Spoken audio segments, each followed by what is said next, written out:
ನಾನು ನನ್ನ ಚಾನಲ್ನಲ್ಲಿ ಮೊದಲನೇದಾಗಿ ಬೇಸಿಕ್ ಆಗಿರುವ ನೀರು ದೋಸೆ ಹಾಗೂ ಬೀಟ್ರೂಟ್ ನೀರು ದೋಸೆ, ಪಾಲಕ್ ನೀರು ದೋಸೆಯನ್ನು ಹೇಗೆ ಮಾಡೋದಂತ ತೋರಿಸ್ಕೊಟ್ಟಿದ್ದೀನಿ. ಬನ್ನಿ ಇವತ್ತು ನಾವು ಕ್ಯಾರೆಟ್ ನೀರು ದೋಸೆಯನ್ನು ಹೇಗೆ ಮಾಡೋದು ಅಂತ ನೋಡೋಣ.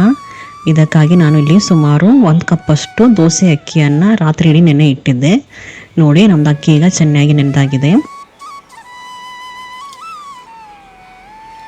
ಬನ್ನಿ ಇದರಲ್ಲಿರುವ ಎಲ್ಲ ನೀರನ್ನು ಬಸಿದ್ಬಿಟ್ಟು ಈ ಅಕ್ಕಿಯನ್ನು ನುಣ್ಣಗೆ ರುಬ್ಕೊಳ್ಳೋಣ.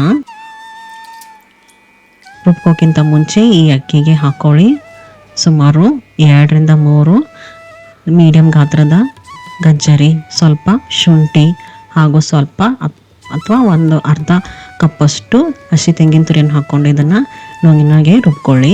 ಇದನ್ನು ರುಬ್ಕೋವಾಗ ನಾನಿಲ್ಲಿ ಸುಮಾರು ಅರ್ಧ ಕಪ್ಪಷ್ಟು ನೀರನ್ನು ಹಾಕ್ಕೊಂಡಿದ್ದೆ. ನೋಡಿ, ಈ ಥರ ಹಿಟ್ಟಿಗೆ ನುಣ್ಣಗಾಗಿರಬೇಕು.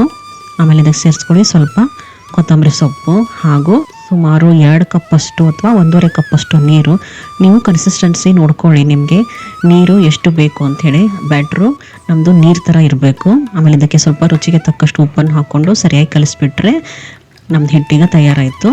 ಈಗ ಕಾದಿರುವ ತವಾಗೆ ಎಣ್ಣೆಯನ್ನು ಸವರಿ ಸಾವಕಾಶವಾಗಿ ಈ ಬ್ಯಾಟ್ರನ್ನು ಹಾಕ್ಕೊಳ್ಳಿ. ಈ ದೋಸೆ ಬೇಯೋಕ್ಕೆ ಸ್ವಲ್ಪ ಟೈಮ್ ಹಿಡಿಯುತ್ತೆ, ಆದ್ದರಿಂದ ಇದನ್ನು ಸರಿಯಾಗಿ ಬೇಯಿಸ್ಕೊಂಡು ಮೇಲೆ ಸ್ವಲ್ಪ ಎಣ್ಣೆಯನ್ನು ಹಾಕ್ಕೊಂಡು ಸರಿಯಾಗಿ ಬೇಯಿಸ್ಕೊಳ್ಳಿ. ಸಾವಕಾಶವಾಗಿ ದೋಸೆಯನ್ನು ಎತ್ತಿದ್ರೆ ನಮಗೀಗ ಗಜ್ರಿ ನೀರು ದೋಸೆ ಅಥವಾ ಕ್ಯಾರೆಟ್ ನೀರು ದೋಸೆ ತಯಾರಾಯಿತು. ಇದನ್ನು ನೀವು ಕೊಬ್ಬರಿ ಚಟ್ನಿಯೊಂದಿಗೆ ಅಥವಾ ಕೊಬ್ಬರಿ ಮತ್ತು ಬೆಲ್ಲದೊಂದಿಗೆ ಸರ್ವ್ ಮಾಡ್ಬೋದು.